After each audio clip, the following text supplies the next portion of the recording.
สวัสดีค่ะใครๆก็เข้าครัววันนี้นะคะน่าจะพามาทำเมนูอาหารง่ายๆค่ะที่รสชาติอร่อยด้วยนะคะนั่นคือเมนูข้าวคลุกกะปินั่นเองค่ะเดี๋ยวเราไปดูส่วนผสมและวิธีการทำมันก่อนเลยค่ะว่ามีอะไรบ้างส่วนผสมของเมนูข้าวคลุกกะปินะคะก็จะมีข้าวสวยค่ะกะปิกระเทียมสับหมู3ชั้นหั่นเป็นชิ้นค่ะน้ำเปล่าซีอิ๊วขาวน้ำตาลปี๊บไข่ไก่นะคะไปทอดแล้วซอยให้เป็นเส้นนะคะมะม่วงเปรี้ยวค่ะซอยเป็นเส้นๆค่ะถั่วฝักยาวซอยเป็นชิ้นเล็กๆนะคะหอมแดงค่ะไข่เค็มหอมแดงเจียวกุนเชียงทอดพริกแห้งทอดค่ะส่วนผสมครบแล้วไปลงมือทำกันเลยค่ะ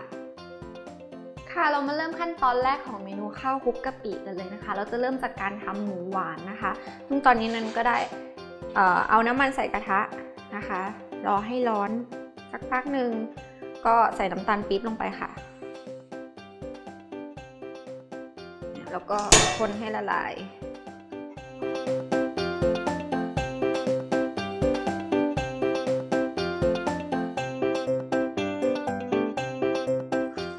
พอน้ำตาลละลายนะคะก็จะเริ่มเปลี่ยนเป็นสีเหมือนสีคาราเมลอะค่ะเริ่มเข้มขึ้น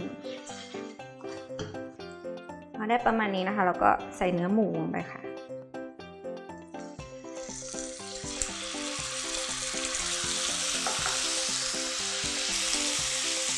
เติมน้ำสะอาดนะคะ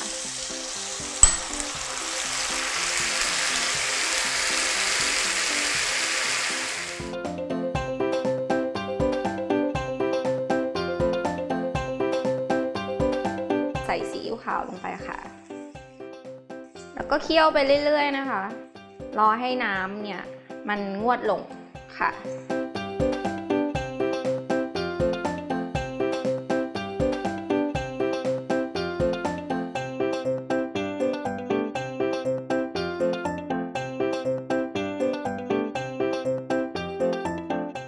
ตอนนี้นะคะตัวหมูหวานของเราก็เริ่มได้ที่แล้วนะคะเราจะใส่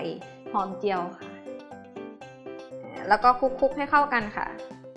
เสร็จแล้วเราก็จะตักขึ้นพักเอาไว้ก่อนนะคะแล้วเดี๋ยวเรามาดูขั้นตอนต่อไปกันค่ะ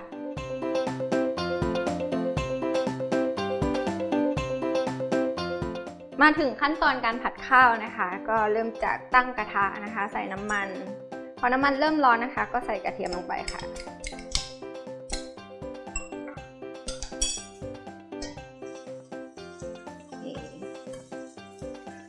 ผัดกระเทียมไปเรื่อยๆนะคะจน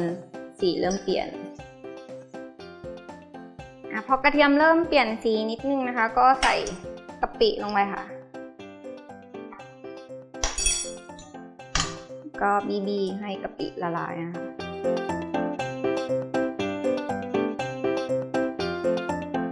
คะพอกะปิของเรานะคะเริ่มละลายนะคะก็ใส่ข้าวลงไปค่ะ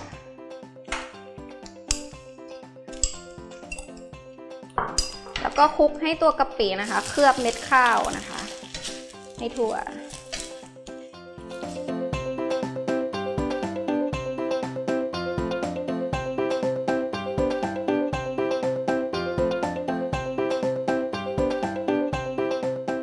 ผัดไปเรื่อยๆนะคะให้ตัวกะปิเนี่ยมันเคลือบสีเม็ดข้าวให้กลายเป็นสีม่วงให้หมดนะคะตอนนี้นะคะตัวกะปิก็เคลือบเม็ดข้าวจนทั่วแล้วนะคะเดี๋ยวเราไปจัดใส่จานเสิร์ฟกันค่ะ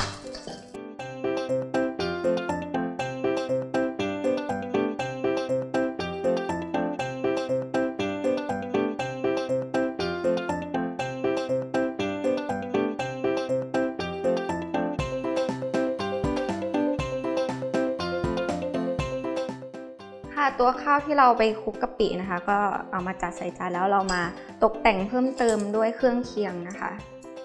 เริ่มจากมะม่วงเปรี้ยวนะคะก็เป็นไข่ค่ะหั่นเป็นฝอยๆนะคะ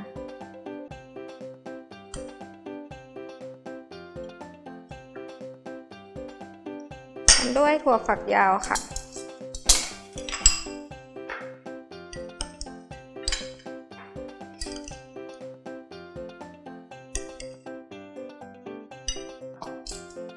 ต่อมาก็เป็นกุนเชียงนะคะตามด้วยหอมแดงนะคะหอมแดงซอยเครื่องจะเยอะๆนิดนึงค่ะแล้วก็จะเป็นไข่เค็มนะคะ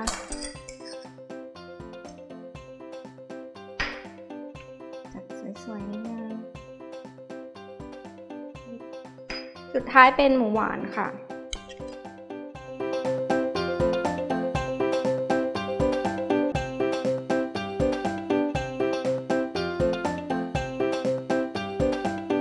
เสร็จแล้วค่ะเราก็จะมาแต่งด้านบนนิดนึงค่ะด้วยหอมเจียวค่ะก็เป็นพริกแห้งทอดค่ะ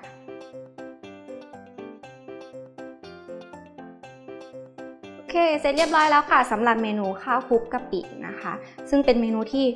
ง่ายมากๆเลยนะคะแล้วก็อร่อยมากด้วยนะคะสำหรับใครนะคะที่อยากลองทำตามนะคะสามารถติดตามชมสูตรและวิธีการทำได้ทาง foodtower.tv ค่ะสำหรับวันนี้นันไปก่อนสวัสดีค่ะ